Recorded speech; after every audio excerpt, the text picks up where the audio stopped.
Hi, I'm Nicholeen Peck. I'm a self-government and parenting expert. And in this video, I'm going to teach you how to get a toddler to listen without raising your voice.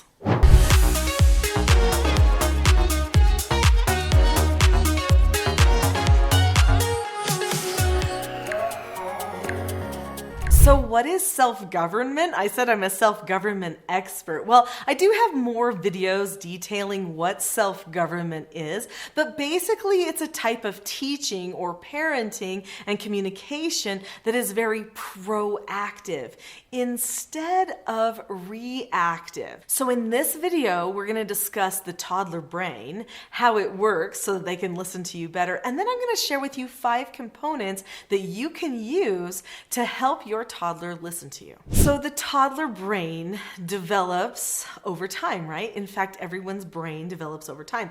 The front part of the brain, the prefrontal cortex, is the part that is the most underdeveloped when a child is little. In fact, it takes the prefrontal cortex of the brain many years to fully develop. In fact, new research is saying that that part of the brain isn't fully developed until a person is like 24 years old. This is why my adult children still call me and say, "Hey mom, how do you fix it when you did this to a recipe? Hey mom, because they're still wanting to like sort that out and they're still programming that prefrontal cortex of the brain. So when a child is a toddler, that part is so teeny and they have a hard time solving problems. This means when we're trying to get them to listen to us and we're appealing to their logic again and again, we can lose them this fast. Now that doesn't mean we should be appealing to their emotions because that will stop them from thinking altogether. And I think some parents think that if they yell or spank or threaten or go 1,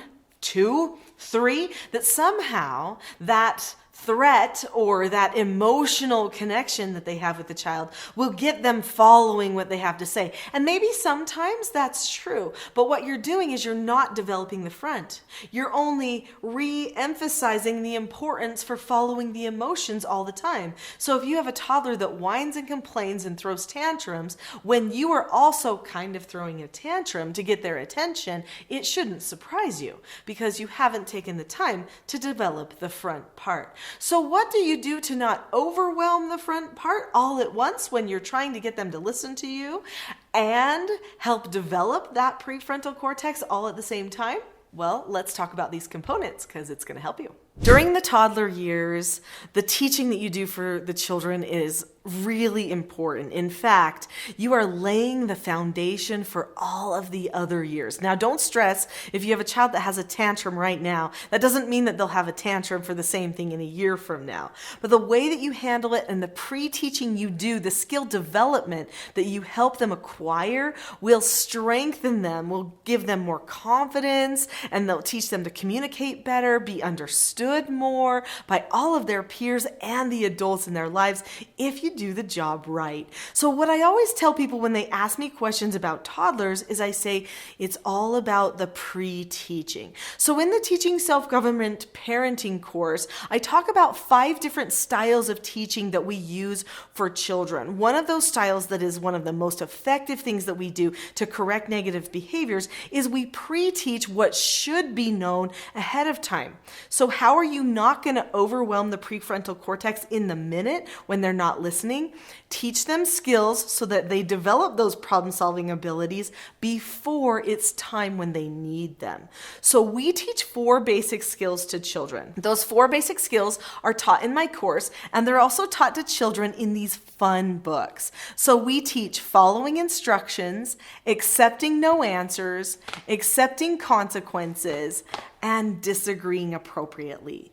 If the children learn all 4 of those 4 basic skills, because they all have skill sets attached to them, then that takes care of 99% of all of their behavior problems. And if the parent has taught those ahead of time, then the child is prepared to use them when the real moment arrives. Hey, if you think these skills are cool and that your children could use more information about these skills, give this video a like so that I know this is the kind of thing that you want to hear from me. So after the pre-teaching, then comes the role play, which means you teach the skills. So you might read them the story, And then you'll talk about the steps of the skill, which are outlined in the storybook.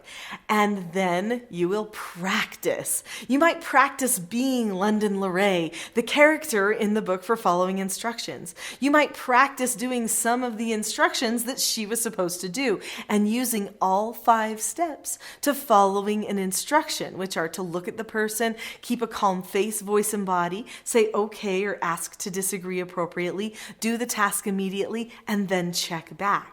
These things need to be practiced. You've got to create a system for the child so that they can create a new habit instead of talking back, pouting, whining, not listening to you, or acting like they're not listening to you.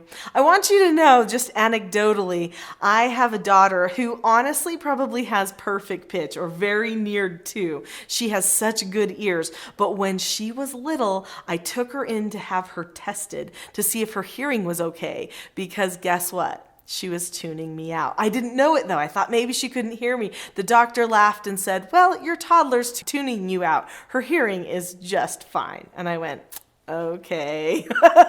Anyway, so they need to know how to use these skills so that they're ready in the minute. You can call those skills into action if they've actually practiced them. So don't just teach the steps and read the story, but then practice them. You be the mommy, they be the child, then switch roles. They're the mommy or the daddy, and you're the child, and you show them how it's done. Practice with it, play with it, praise and get excited about it, even get a little silly with it, and they will learn these skills and they'll like them. So after you've pre-taught the skills, you've played with them a little bit and role-played them, now it's the moment. You want your child to do something or to not do something, which means you're probably going to want them to follow instructions or accept a no answer. So now you want them to succeed.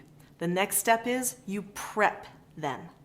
A prep is when you say right before the instruction or right before the no answer that they are going to be getting that instruction or no answer. It sounds like this. I'm going to give you a no answer. Do you remember how to accept a no answer? And then they either say yes or no, and then you remind them. Or you might even say, if they say yes, you might say, okay, tell me what the steps are. And then they're going to tell you the 4 steps for how to accept a no answer.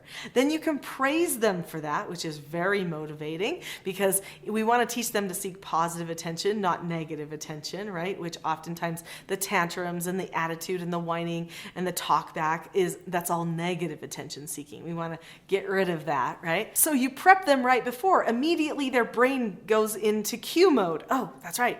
You look at the person, you keep a calm face, voice, and body. They go through all the steps, and then they do that particular skill perfectly right then. So let's say you give them a skill to follow instructions. They do all 5 of the steps to following an instruction. The next thing you do is vital. Be sure to praise them. And your praise needs to be a good praise. Not the kind where it's like, oh, you're so wonderful. But the kind where you describe what they did well so that they can duplicate it again in the future. This is going to help them listen to you more in the coming months. So if you look at them and you say, wow, just now I gave you an instruction to take your shoes to your room. You looked right at me. You kept a calm face, voice, and body. You said, okay, Mom, and you picked up your shoes immediately, ran them to your room, and then you came back and checked back with me. You are fantastic at following instructions. I can see you're really mastering this skill. High five. So praise. Maybe even sometimes there might be some sweet reward for a person who does something exactly right, and you just want to show them the positive consequences for their positive behavior. We all behavior train ourselves using cause and effect. That's why praise is so vital. And it's a language of love. It means something to a person. So use praise effectively by describing more what they did well and showing that this was a good choice that they made or that they put forth good effort. So what if they don't follow your instruction, or they don't accept the no answer, they don't disagree appropriately, and they have a problem instead? Or maybe they are just tuning you out and deciding that they are going to be in control, even though they're toddlers. They don't get to be in control. What do you do? Well, this is when you do a calm correction. So calmness is super important. In fact, in the description of this video, there's a whole calm parenting toolkit that is free if you want to go and click on it and get a lot of information on calmness. But it is important that you understand how to do a calm, effective correction for your child. So one of the big things that you do, just like in praising, is when you correct your child, you start with a description instead of a reaction. That is vital. So usually when parents are correcting their children, they react. Don't do that. What were you thinking? Stop it. And that's what they normally say. But what you should do, even with a child, is you should say, oh, I need to correct something. What do I need to describe? And you start with a description. So you'd say, oh, Johnny, come here. So just a second ago, I told you to follow the instructions, but you didn't look at me. You didn't keep a calm face, voice, and body. You didn't say, okay, or ask to disagree appropriately. Now, I know you're thinking, my toddler cannot disagree appropriately. I want you to know they can. All my children, by the time they were aged 2 years old, could say, "May I disagree appropriately?" They could say that, and their disagreements were so cute. It was a mouthful for them to say, but they could do it. In fact, I've been to home after home all over the world, and I've trained families how to use these skills, and their toddlers can all do them. So don't worry. They can do the skills, definitely.